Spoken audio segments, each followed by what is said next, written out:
अध्याय 5। मक्खियों को आकर्षित करना। इस घोड़े के बारे में जितना मो यांगसू और बाकी लोग जानते थे, ये बहुत बड़ी बात थी कि ये किसी को इसे छूने दे रहा था। लेकिन अब तो ये लेट रहा है, लोगों को इसे चलाने दे रहा है और विपिन के हर ऑर्डर को फॉलो कर रहा है। ये थोड़ा ज्यादा ही लग रहा था। स्टीवर्ट फैंग खुद को रोक नहीं पाए और बोले, क्या ये हो सकता है कि सू शांग तेरी दोस्त बन गई है और तेरी बातें समझ रही है? कल ही इस घोड़े ने विपिन के ऑर्डर पे मरे होने का नाटक किया था, जिस वजह से स्टीवर्ट फैंग शर्त हार गए थे।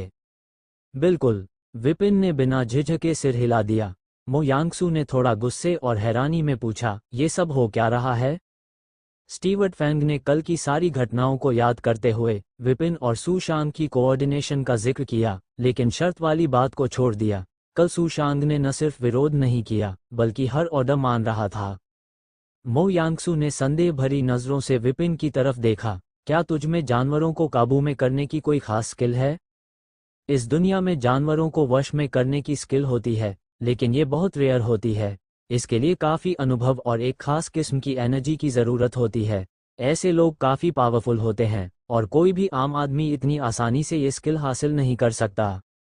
विपिन, मो यांगसू के विचारों से अनजान, अपने सिर को हल्का सा खुजाते हुए बोला, मुझे खुद भी समझ नहीं आता, लेकिन मुझे इन स्रोत जानवरों को अपने करीब लाना बड़ा आसान लगता है। अगर विपिन के पास स्वर्ग के मार्ग की लाइब्रेरी काम कर रही होती, तो वो जानवरों को आसानी से काबू में कर सकता था, लेकिन अभी उसका जानवरों से कोई खास कनेक्शन नहीं था। वो खुद भी अगर इतना एक्सपर्ट होता, तो पिछले कुछ दिनों में बार बार पिटकर उसकी आंखें पांडा जैसी ना हो जाती, पर यह सब जाहिर तौर पर बोलना तो उसके लिए सही नहीं था। नहीं तो उसे व्हाइट रॉक अकादमी में जाने का मौका मिलना मुश्किल हो जाता और हो सकता है लोग उसे किसी राक्षस की तरह ट्रीट करने लगें, इसलिए उसे उनके ख्यालों के साथ चलना पड़ा। मो यांगसू थोड़ी हैरान हुई, इतना आसान? क्या सच में कोई इंसान ऐसा है जिसके पास ये स्किल नेचुरल हो? यू शियाओयू ने हंसते हुए कहा, कौन परवाह करता है, तुमने सुना या नहीं? अगर ऐसी स्किल है, तो ये तो बड़ी कमाल की बात है। विपिन शियाओयू की उत्सुकता से मुस्कुराया, उसकी चूड़ियां खनक उठीं। मेरे पापा ने अभी अभी एक कैंगबैक ईगल पकड़ा है, करीब आधा महीना हो गया है, लेकिन अभी तक हम उसे पूरी तरह वश में नहीं कर पाए हैं। क्या तुम मेरे सोर्स पूल असेसमेंट के बाद मुझे वो ग्रूम दे सकते हो, ताकि ये जिद्दी पक्षी तुम्हारी सुन सके? कोआ, विपिन ने मो यांगस्यू की तरफ देखा। एक दूल्हे के तौर पर वो खुद से कोई फैसला नहीं ले सकता था। मो यांगस्यू उसकी उलझन समझ गई और हल्के से सिर हिलाया, अगर तुम कर सकते हो, तो शियाओयू की मदद करना ठीक है।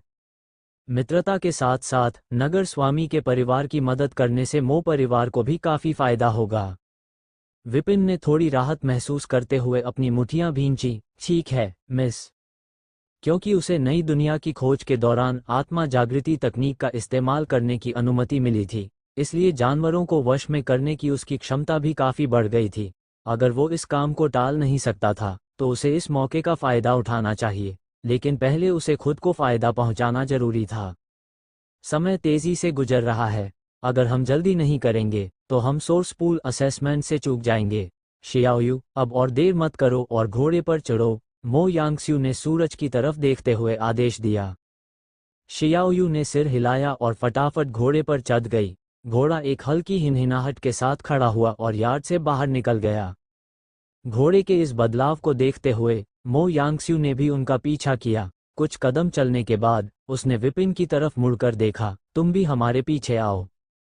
हाँ, विपिन ने राहत की एक लंबी सांस ली, पहला कदम तो पूरा हो गया था।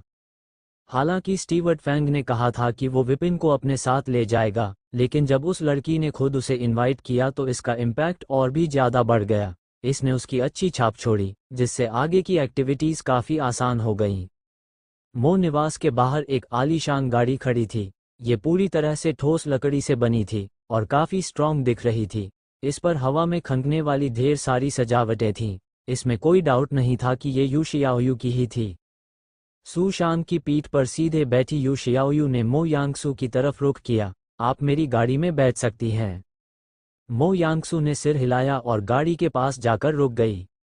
विपिन ने स्टीवर्ट फैंग की तरफ देखा और हल्के से मुस्कराते हुए कहा, स्टीवर्ट फैंग, क्या आप घुटने टेककर मैडम के लिए सटेप का काम करेंगे? गाड़ी पर चढ़ने के लिए आमतौर पर एक सटेप का यूज़ किया जाता है, जैसे घोड़े पर चढ़ने के लिए माउंटिंग ब्लॉक का यूज किया जाता है। चूंकि स्टीवर्ट फैंग पहले विपिन को अपमानित करने की कोशिश कर चुका था, अब विपिन इस मौके को मिस नहीं करने वाला था। उसे परेशान करना, ऐसा तो अब नहीं होने वाला। विपिन की चाल को समझकर स्टीवर्ट फैंग का चेहरा एकदम फीका पड़ गया। मो फैमिली के चीफ मैनेजर के तौर पर सबके सामने घुटने टेकना उसकी इज्जत को ठेस पहुंचाने जैसा था। जब वह झिझक रहा था, तभी विपिन की आवाज एक बार फिर गूंजी, आपने तो कहा था कि मिस यू का आप पर कदम रखना आपके लिए इज्जत की बात है। अब जब मैडम को गाड़ी में चढ़ना है तो आप हिचकिचा क्यों रहे हैं? ठीक है, मैं ऐसा करूंगा, मैं बस अभी तक यहाँ नहीं पहुंचा था। और ज्यादा शर्मिंदगी से बचने के लिए स्टीवर्ट फैंग ने अपने गुस्से को दबाया, गाड़ी के पास जाकर घुटनों के बल बैठ गया, जबकि उसका शरीर गुस्से से कांप रहा था। मो यांगसू उनकी इस नोकझोंक में ज्यादा इंटरेस्ट न लेते हुए स्टीवर्ट फैंग के घुटनों पर कदम रखकर गाड़ी में चढ़ गई। उसने एक बार फिर विपिन की ओर देखा। तुम दूल्हे बड़े दिलचस्प हो। दोनों के बीच के इस तनाव को नोटिस करते हुए यू शियाओयू ने हल्की मुस्कान के साथ विपिन की ओर देखा और कहा, आओ मेरे लिए घोड़े को आगे बढ़ाओ, मुझे डर है कि अगर ये चौंक गया तो मैं इसे संभाल नहीं पाऊंगी। ठीक है। विपिन आगे बढ़ा। वो इस घोड़े को पहले ही वश में कर चुका था, तो इसके चौंकने का कोई चांस नहीं था। लेकिन वह यू शियाओयू की मंशा समझ गया था और उसकी तरफ कुछ ग्रेस दिखाते हुए अपनी उपस्थिति को और बढ़ाने में खुश था। शानदार शुद्ध नस्ल के घोड़े ने यू शियाओयू की खंखती चूड़ियों के साथ साथ आसपास के कई लोगों का ध्यान खींचा। सुशान के इस इम्प्रेसिव डेमीनर और शानदार गाड़ी को देखकर लोगों ने समझदारी से उन्हें परेशान करना ठीक नहीं समझा। करीब आधे घंटे बाद एक बड़ी बिल्डिंग सामने आई। बाहर की ऊंची दीवारें अंदर की हरियाली को छुपा नहीं पा रही थीं। एंट्रेंस के ऊपर एक पट्टिका लगी हुई थी जिस पर 4 बड़े अक्षरों में लिखा था, व्हाइट रॉक अकादमी। बाहर पहले से ही भीड़ लगी हुई थी, ज्यादातर 16-17 साल के टीनेजर्स वहां इकट्ठा थे। जियाओयू, तुम यहाँ हो? घोड़ों की घंटियों की आवाज सुनकर एक युवक पास आया। लगभग 20 साल का, ग्रे नीली ड्रेस पहने, उसका चेहरा यू शियाओयू से थोड़ा मिलता जुलता था। भाई, यू शियाओयू ने उत्साह से हाथ हिलाया। वो यू फैंग था, शहर के स्वामी का सबसे बड़ा बेटा और यू शियाओयू का भाई। मैंने तुम्हारे लिए गाड़ी अरेंज कराई थी, तुम घोड़े पर क्यों सवार हो? यू फैंग ने कंफ्यूज होकर पूछा। ये शुद्ध नस्ल का घोड़ा है, ज्यादातर लोगों को इसकी सवारी का मौका भी नहीं मिलता। यू शियाओयू ने अपने भाई की इस बात से नाराज होकर मुंह बनाया कि वह इसकी असली कीमत नहीं समझ रहा था। शुद्ध नस्ल? यू फैंग ने घोड़े का मुआयना किया। वाकई, ये एक शानदार शरीर वाला घोड़ा था, जिसके भूरे लाल फर और रॉयल लुक की वजह से यह बहुत इम्प्रेसिव लग रहा था। जैसे ही वो कुछ कहने वाला था, उसकी नज़र किसी चीज पर गई जिसने उसे चौंका दिया। ये क्या है? मक्खियों को क्यों आकर्षित कर रहा है? शहर के स्वामी के बेटे की नज़र के साथ बाकी लोगों ने भी देखा कि दर्जनों मक्खियां सुशान के पेट के चारों ओर मंडरा रही थीं, जो किसी गंध से आकर्षित हो रही थीं। विपिन की भौहें सिकुड़ गईं। ओह, मैं ये बात भूल गया था। फूलों की गंध कुछ छिपा सकती है, लेकिन ये गंध छुपा नहीं सकती। मधुमक्खियां या तितलियां तो ठीक होती, लेकिन मक्खियों का आकर्षित होना, ये इतना बड़ा इशारा था कि कुछ गड़बड़ है, और इसे समझना मुश्किल नहीं था।